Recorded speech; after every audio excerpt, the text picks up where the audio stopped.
안녕하세요. 봄의 세무인 킹세입니다. 오늘은 금융소득 그리고 사업소득과 학원 강사의 소득의 종류에 대해 알아보겠습니다. 소득 신고가 너무 어렵습니다. 합산되고 분리 및 분류된다고 하는데 그 조건도 일일이 알기가 어려워서요. 아무래도 비전문가 입장에선 어려울 수밖에 없습니다. 그래도 너무 어렵게 생각하지 마시고 본인 소득 신고에 꼭 필요한 정보만 기억하셔도 좋을 듯합니다. 네, 알겠습니다. 그런데 이자소득과 배당소득은 엄밀히 말하면 전혀 다른 의미인 거죠? 네, 그렇습니다. 이자소득이나 배당소득 모두 금융소득에 포함된다는 것 외엔 전혀 다른 의미의 소득이긴 합니다. 지금부터 소득의 종류에 대해 알아보겠습니다. 소득의 종류. 소득세법에서는 소득세법 법문에 열거된 소득에 대해서만 과세하도록 되어 있습니다. 지금부터 소득세법에서 이야기하고 있는 과세되는 소득의 종류와 세부적인 내용에 대해 알아보도록 하겠습니다. 이번 영상에서는 어떤 소득에 대해 설명해 주시나요? 금융소득에 포함되는 이자소득과 배당소득 그리고 사업소득 및 학원 강사의 소득에 대해 알아보겠습니다. 1. 이자소득과 배당소득이란 이자소득이란 쉽게 말해 누군가에게 돈을 빌려주고 받는 대가를 의미합니다. 그러나 배당소득은 기업이나 투자 가치가 있는 곳에 돈을 투자하고 분배받는 소득을 의미합니다.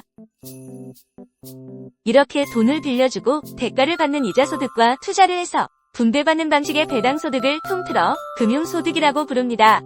금융소득은 종합과세에 합산되는 소득이긴 하지만 모든 소득이 합산되는 것이 아니라 2천만 원을 초과했을 때만 종합과세 대상이 됩니다.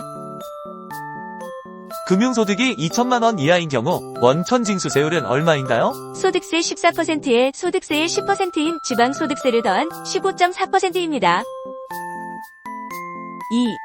사업소득이란 사업소득은 독립된 자격으로 계속적, 반복적 수익사업을 경영하는 것입니다. 예시로 입시학원에서 강의하는 강사가 발생시키는 소득의 종류에 대해 알아보겠습니다. 1. A 강사의 경우라면 근로소득이 발생합니다. A 강사는 학원 원장의 지시에 따라 일정한 시간에 출근을 하며 일정한 시간에 퇴근을 하며 학원에서 지시된 강의를 하고 급여를 받고 있습니다.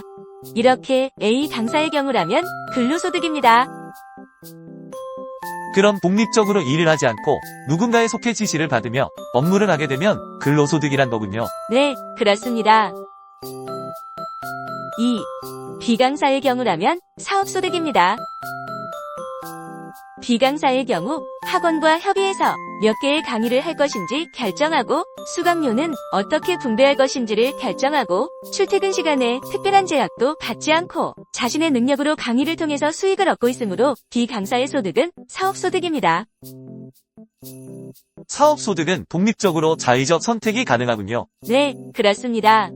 독립적이고 또한 사업이다 보니 일시적이 아니라 지속적이고 계속적이고 반복적인 요건을 만족해야 사업소득이 됩니다. 아, 일시적이면 사업소득이 아니라 그럼 무슨 소득인가요?